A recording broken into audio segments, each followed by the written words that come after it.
24 hours before my flight back to India, and let's run through the exact process. It's gotten a bit more complicated than it was before this whole rigmarole, you know what I'm talking about. Let's see, it's not that bad. I mean, if I can figure it out, you can figure it out too. I'll show you what to do right now. Check this. Step 1, enjoy the beautiful island vibes before you leave. Thank you. Step 2, get a samosa, cornerstone of any healthy meal. Step 3, find a place to get some documents printed. Before you're able to get these documents printed though, we should back up to the things that I've already done. Quick disclaimer, this video is for entertainment purposes only. This is just my experience, so please follow all the rules and regulations that the government of India has laid out for every trip. But I am not responsible if things have changed since I made this video, or if your experience happens to be different. 2 months before your trip, buy your flight tickets. My flight was canceled only 10 days before my trip, so I had to buy new flight tickets.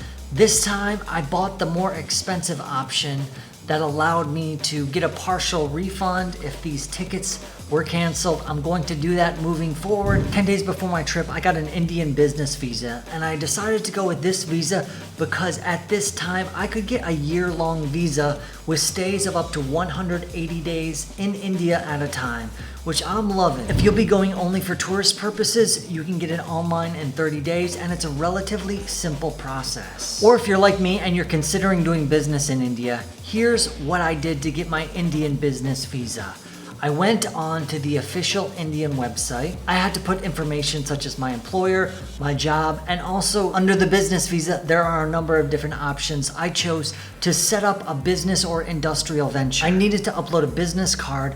Since I don't have a business card, who uses a business card? I went on to Canva and made myself a business card with my job title. Then I uploaded. Aside from that, the process was almost identical to filling out a tourist visa. I had to import passport photos. I had to import a copy of my passport in PDF form. I put in one of my clients' name and number and address. I also put in a friend in India who runs a business who I might be working with, his name and number and address. The visa cost me $100, and within 48 hours, I was approved. Cha-ching!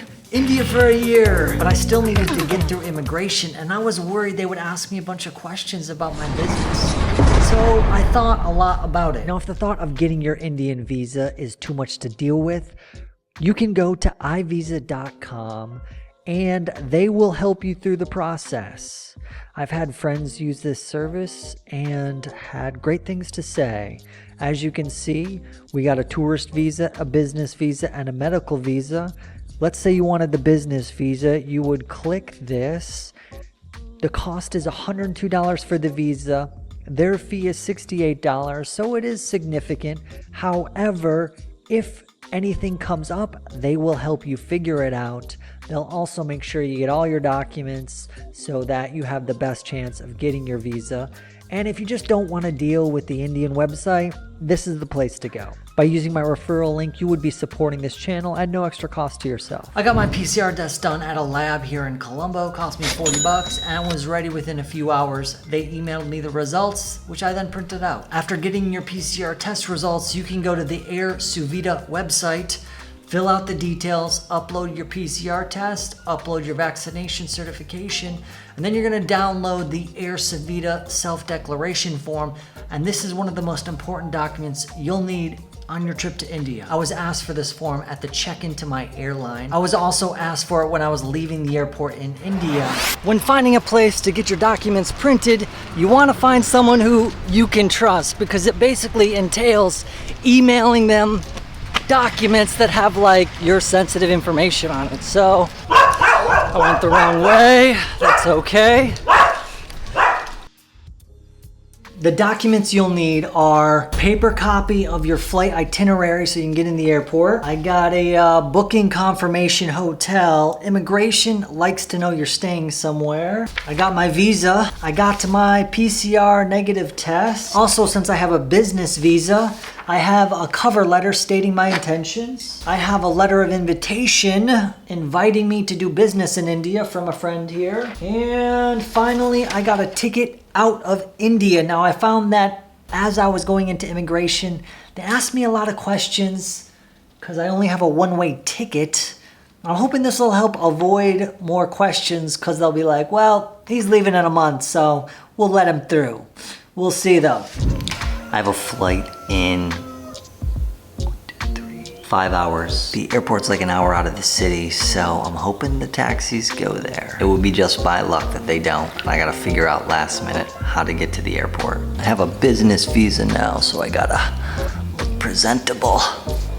I have nothing to fear. Nias is on his way now. He'll be here in 20 minutes. Well, looks like Nias canceled. 13 minutes to go until pickup, and no one has picked up my ride. Dula's on the way. 11 minutes to go until pickup. Wait a minute. Okay, Sarath is now on the way. All my hopes and dreams rely on Sarath. Sarath is 2 minutes away. This may actually work. Hello, sir.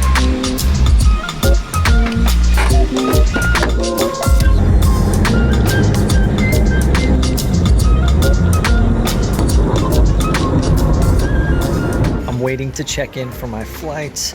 So far, to get to this point in the airport, I had to go through 2 baggage checks that were pretty relaxed. I didn't have to take my laptop out or anything. The check-in at the airport desk asked for my AirSu Vita. Oh, there's one more thing, sir. Asked for my visa.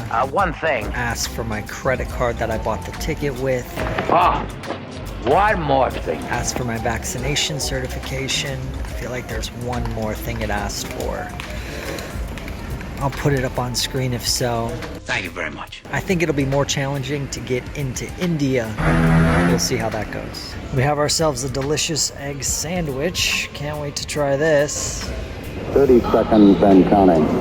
Whose ever business it is to sell these sandwiches is making a killing. This was $3. 3, 2, 1, 0. All engine running. Tranquility Base here. The Eagle has landed.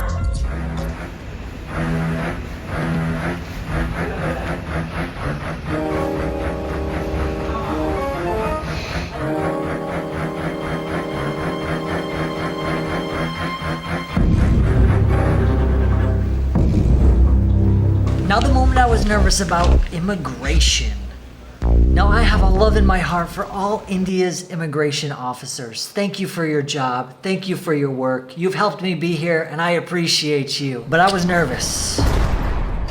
If there was anything that was gonna stop me and be a real pain would be if I were to get rejected from immigration for something that I wasn't aware of. This is the reason why I had my business cover letter in which I wrote up my intentions in India, why I was there for business purposes.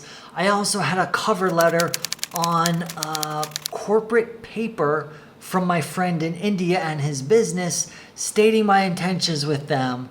And I don't think I needed to do that for the e-visa. I think that's more if you have a longer term business visa, but I wanted to do it just in case. As I walked up to immigration, I just had a stack of forms that if he had a question, I was hoping to be like, boom, boom, boom, show him I was very prepared, very business-like. But he didn't ask me any questions, except for like, move this way so we could take my picture. And within 5 minutes, I was into India, baby.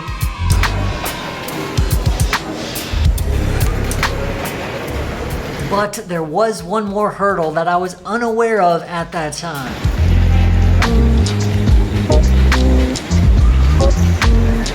Lowest fare in the airport, but they're having lunch, so no taxi, I guess. So I'm right in front of the Chennai airport. As I was coming out, I had to present my AirSu Vita form. A man was helping me find the taxi, local guy. He also had to give his.